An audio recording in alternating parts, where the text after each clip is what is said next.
Tuần qua, nổi lên một số tin tức tiêu điểm liên quan đến Biển Đông. Nhật Bản và Úc ký thỏa thuận mang tính lịch sử nhằm thúc đẩy hợp tác và trao đổi quân sự giữa hai nước. Tân đại sứ Mỹ tại Nhật Bản nhận định Trung Quốc không phải là một láng giềng tốt và không đóng góp vào lợi ích chung của khu vực. Trong một diễn biến khác, Mỹ và Nhật Bản bày tỏ quan ngại về các hoạt động quân sự của Trung Quốc ở Biển Đông. Thông tin chi tiết chúng tôi sẽ cập nhật trong bản tin Biển Đông ngay sau đây.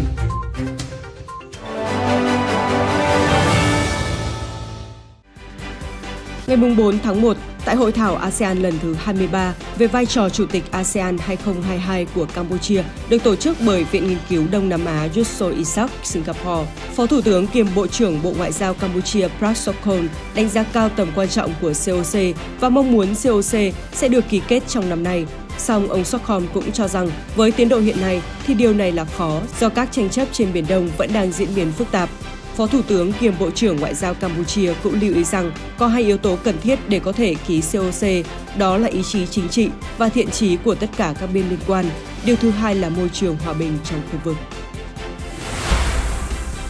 Ngày 6 tháng 1, trang tin Republic World đưa tin, trong cuộc phỏng vấn độc quyền với đài NHK Nhật Bản, Tân đại sứ Mỹ tại Nhật Bản Rahm Emanuel khi đề cập đến các diễn biến ở Biển Đông đã khẳng định Trung Quốc không phải là một láng giềng tốt và không đóng góp vào lợi ích của khu vực. Đồng thời, ông nhấn mạnh Nhật Bản và Mỹ cần chứng minh rằng họ có thể đóng góp vào phát triển khu vực.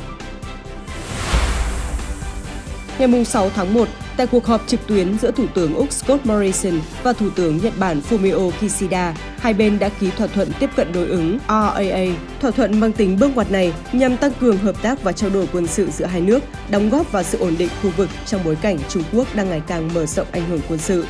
Tại cuộc họp, hai bên đã chia sẻ lo ngại chung về tình hình Biển Đông, đồng thời bày tỏ phản đối mạnh mẽ các hoạt động và các yêu sách biển của Trung Quốc. Bình luận về vấn đề này, học giả Malcolm Davis từ Viện Chính sách Chiến lược Úc cho rằng thỏa thuận quốc phòng mới của Nhật Bản và Úc nhằm gửi một thông điệp mạnh mẽ tới Trung Quốc rằng hai nước sẽ hợp tác chặt chẽ để đảm bảo một khu vực Ấn Độ Dương-Thái Bình Dương tự do và cởi mở. Trong khi đó, các học giả Trung Quốc cho rằng thỏa thuận này có thể thúc đẩy các nước trong khu vực buộc phải lựa chọn đứng về phía nào, khiến cạnh tranh Mỹ-Trung ngày càng gia tăng. Trong một tuyên bố chung được đưa ra sau cuộc họp tham vấn trực tuyến 2+2 ngày 6 tháng 1 giữa Bộ trưởng Ngoại giao Nhật Bản Yoshimasa Hayashi, Bộ trưởng Quốc phòng Nhật Bản Nobuo Kishi và những người đồng cấp Mỹ, Bộ trưởng Ngoại giao Antony Blinken và Bộ trưởng Quốc phòng Lloyd Austin, các bộ trưởng tái khẳng định sự ủng hộ đối với thương mại tự do, hợp pháp, thượng tôn pháp luật quốc tế, bao gồm tự do hàng hải, hàng không và các hoạt động sử dụng biển hợp pháp khác, đồng thời bày tỏ quan ngại sâu sắc và một lần nữa phản đối mạnh mẽ các yêu sách hàng hải và hoạt động quân sự của Trung Quốc ở Biển Đông, cũng như các hoạt động khác của nước này đang thách thức trật tự dựa trên luật lệ. Bên cạnh đó, các bên nhất trí cam kết hợp tác nhằm ngăn chặn và ứng phó với sự bất ổn của các hoạt động này. Ngoài ra, các bộ trưởng đã tái khẳng định tầm quan trọng của UNCLOS 1982 và phán quyết của Tòa trọng tài vụ kiện Biển Đông năm 2016. Tuần qua, trang Die Welt News của Đức có bài bình luận về quan hệ Mỹ-Trung trong năm 2022. Về quan hệ Mỹ-Trung trong vấn đề Biển Đông, các bình luận viên William Jan và William Yang của TVK dự đoán rằng xu hướng đối đầu được đánh giá vẫn là chủ đạo trong năm 2022. Mỹ và các đồng minh sẽ tiếp tục tiến hành các hoạt động tự do hàng hải trên các vùng biển quốc tế. Điều này có thể sẽ dẫn đến sự phản đối từ phía Trung Quốc. Trong khi đó, Bắc Kinh được cho là chắc chắn tiếp tục phát triển hải quân nhằm phục vụ các yêu sách trong khu vực. Tuy nhiên, hai bên sẽ tránh để xảy ra xung đột quân sự trên biển.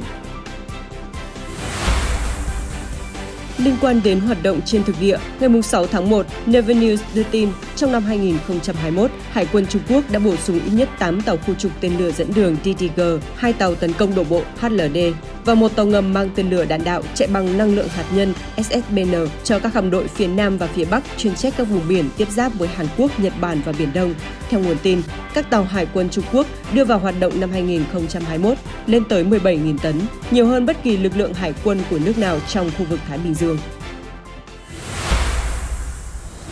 Trong nước tuần qua cũng diễn ra những thông tin đáng chú ý. Nhận lời mời của Thủ tướng Chính phủ Phạm Minh Chính, Thủ tướng Chính phủ nước Cộng hòa Dân chủ Nhân dân Lào Phan Cam Viphavanh dẫn đầu đoàn đại biểu cấp cao thăm chính thức Việt Nam.